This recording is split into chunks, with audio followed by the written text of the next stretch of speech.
So, hi guys. Amo niya akong outfit ko ron. So, murag nagpalda ko pero shorts na siya. So, maglakaw ta kay pangitao na to ang mga Jurassic.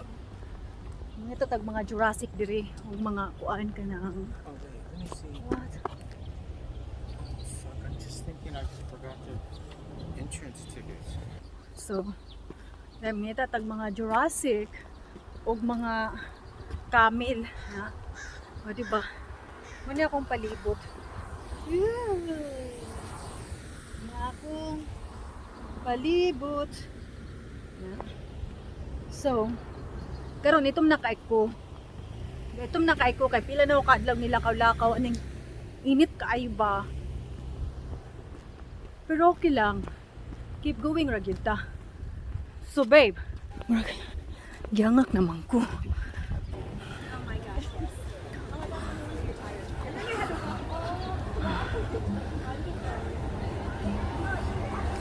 So, here guys, we're here.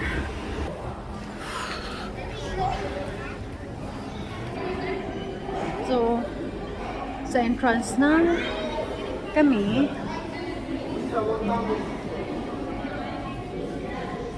Pasulod na kami sa safari guard. Muna siya ang entrance.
May free ride sila guys. Pero mag-antay ka sa long line.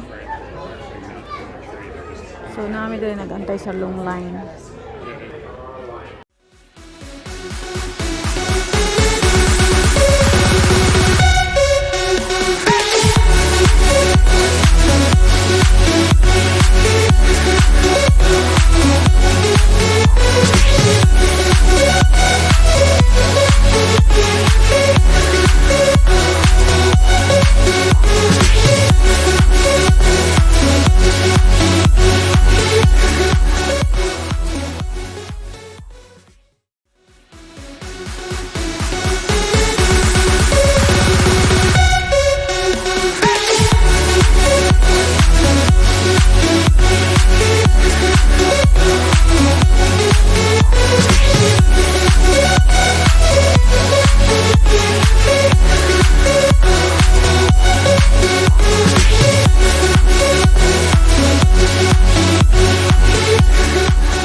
girls here have horns on their head.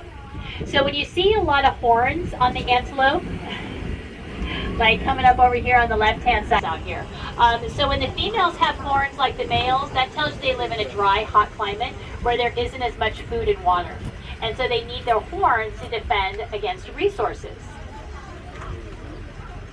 And also the other thing that you'll notice with the sable antelope is there's all sorts of different sizes of horns out here. So you can tell the younger ones because they have the shorter horns. Fortunately for moms everywhere, no animals are born with horns. Hooray! Hooray! So for the females, those horns, those really long horns, it takes up to 6 years for them to grow in. And so we've got some horns out there, some of the babies that are about 5 months old, and then some juveniles that are about 17 months old. And then the little guys that are making their way across the hillside, those are called Springbok. The male is actually closest to us, the male Springbok. And you'll notice the sable antelope, she kind of moved away from him.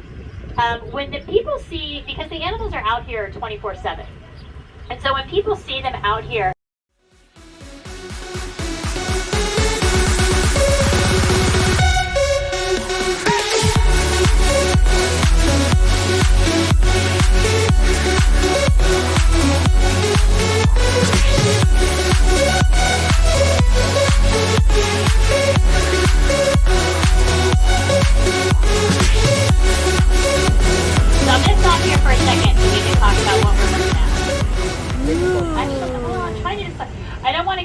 further to get that eyes open because you're going to see the Maasai giraffe, and then you guys see the little babies up the hill. Those are the youngest members of our South Africa family right up there. Those are called Patterson eland, also referred to as the common eland. They're the largest antelope by weight. They can get up to 2,000 pounds. So the Springbok that we saw walking down here, the Springbok are actually smaller than these baby eland. And the baby eland are all less than a month old. So that's the newest members. Pretty cute, huh? And then the giraffe, this is a different subspecies. So they might look a little darker to you. They're called Maasai giraffe. And Maasai giraffe not only are darker in color, but they also have the smaller spots. So all sorts of stuff to look at.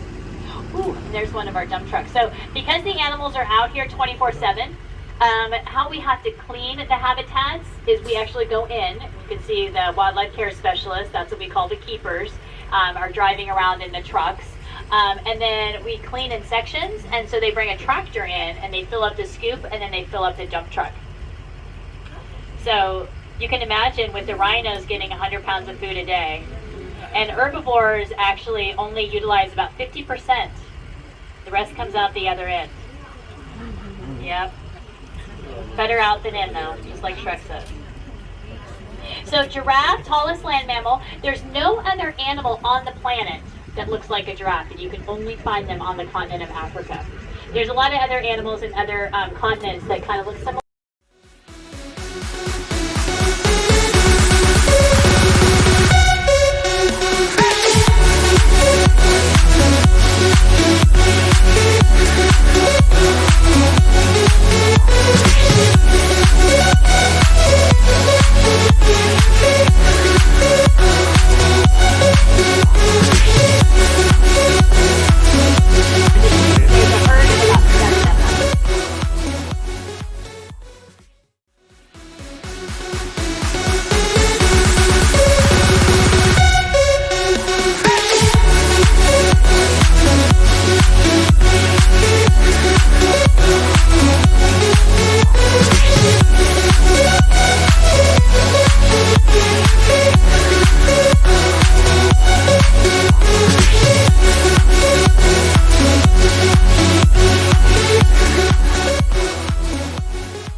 They're just beautiful. Out of the 78 different species of antelope, these are probably my favorite just because they're beautiful headgear.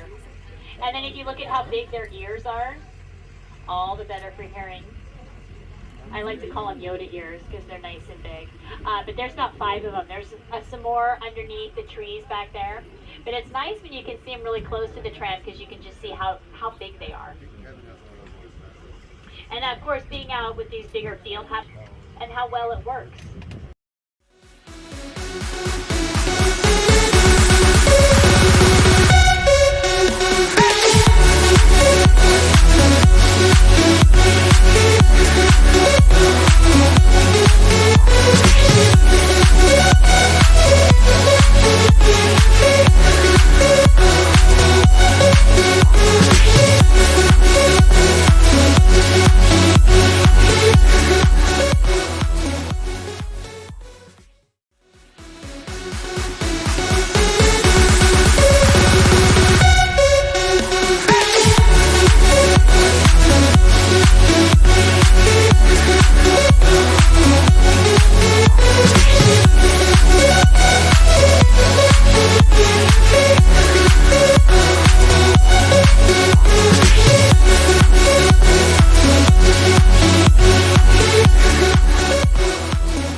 Siya matindog.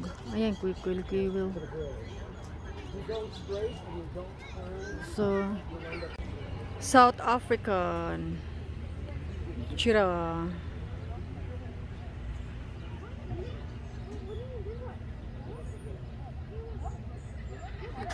Of all of our animals habitats out here in both Africa and Asia, being our world travelers.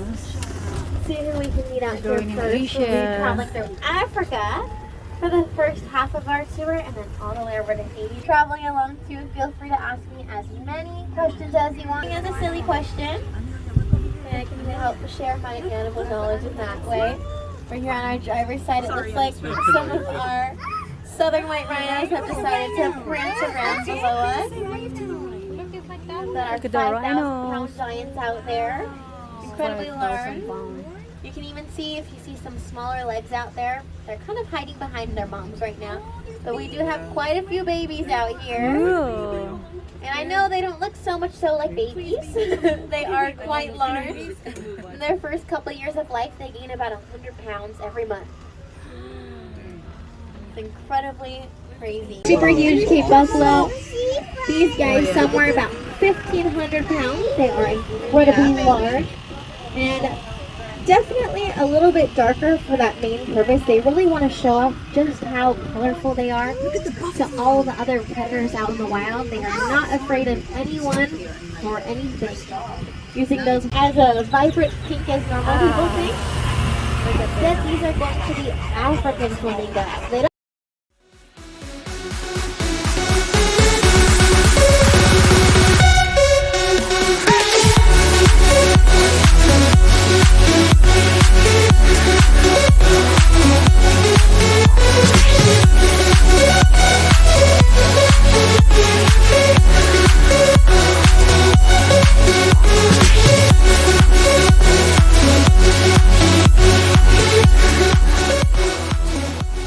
vultures, even though they're not the prettiest, and they do kind of a messy job in society, it definitely is one of the more important ones. And we're seeing lots and lots where vulture populations are declining. So really working on facts about that is the 2 different levels of these few different types of vultures. Oh, one of them spreading their wings for us. Look at one. Oh my god, it's pretty. You can see that's a very great Wow. demonstration of just how long their wings are. Their wingspan just about, Oh, they're different. I'd say about 8 feet. There's some of our smaller friends, our Summerang gazelle. A little bit smaller, since a lot of people think they look like babies, but these are definitely fully grown. They call them my little football players too, and also marathon runners, since they do.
Oh my god.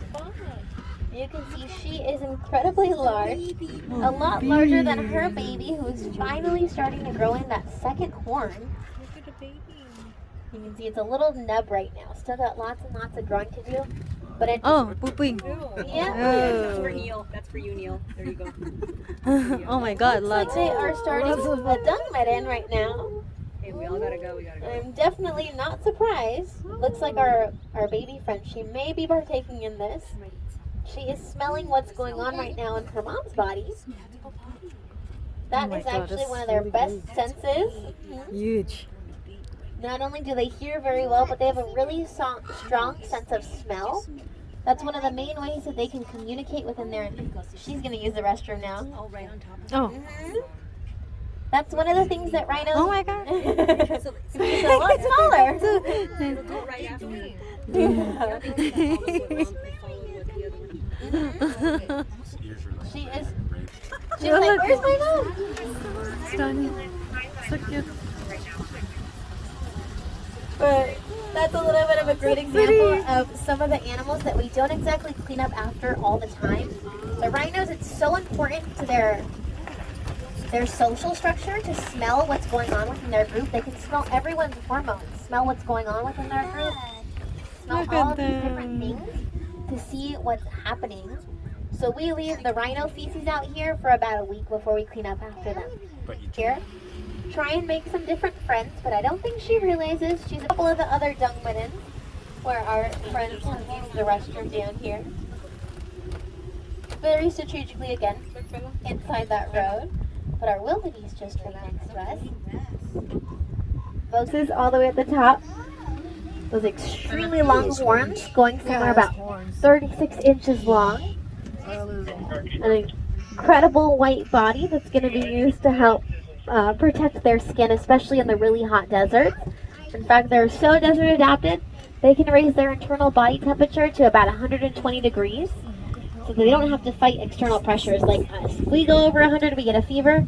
For them, they can do it all by themselves, and it doesn't mean that they're sick or they get any symptoms of it.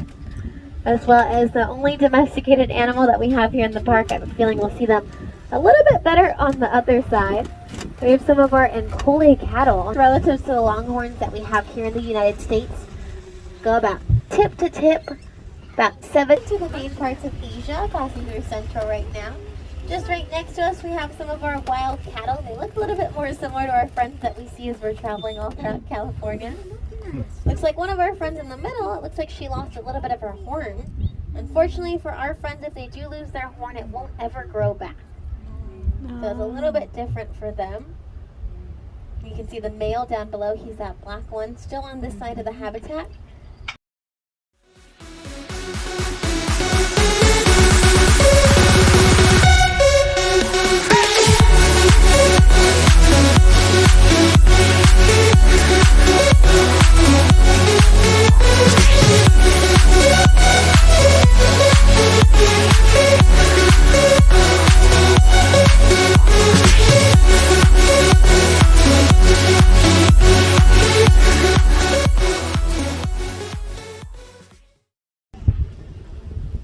Her baby is pretty large. She's just about to be 3 years old.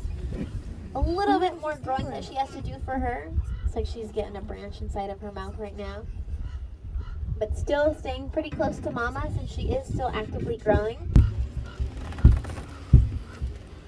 And we'll hang out with them as they eat for just a little bit. You can see, just like we saw with that black rhino candy out in Africa, everyone else kind of keeps their distance, especially if they get a little bit too close. They tend to get worried about our black rhinos out here since they are some of our larger friends. A little bit smaller than what we saw earlier too. These guys probably weigh upwards of 3,000, maybe top off at about 4,000 pounds for our females. For our male friend, I'm hoping we'll get to see him a little bit later. He is not also known as the swamp deer, so going to be able to get away whether it's going to be land or in the water. And our friend Anandi, she's slowly starting to peek around the corner as well. You can see that head shape is a little bit different too. She has that ability to lift it up pretty high, like she's showing off for us right now. Let's see if she wants to come around the corner. Now, as she's walking around the corner too, you'll notice that it's a little bit more difficult to hear her. She's really not super loud, even though she weighs about 4,000 pounds, because they have these built-in cushions on the bottom of their feet. That's going to be one of the ways that they can have like a little mattress pad. Really coming. You know, see, she gets a little bit closer. And most of our animals out here, they do know their general name. But really never come to me too much because I don't feed them. She's a little bit curious today.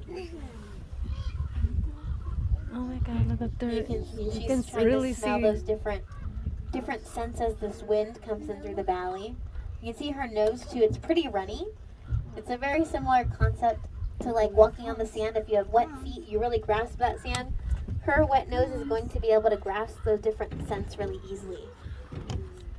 Looks like she might be traveling along to get a little bit closer to some of her friends. I'm not so sure they're going to be super excited to see her. Oh god.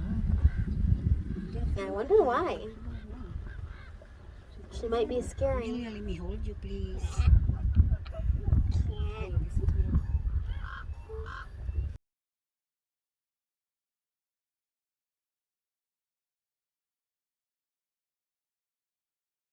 And a perfect example of keeping them a little bit further away from one another in the meantime is actually some of our bachelors. Just like we had in Africa. Over here in our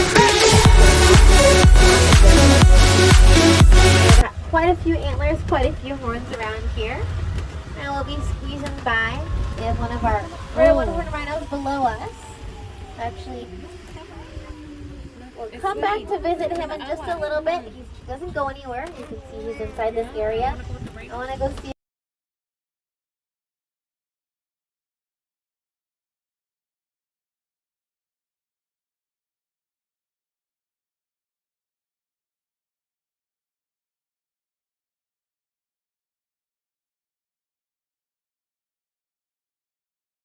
Where's the sound?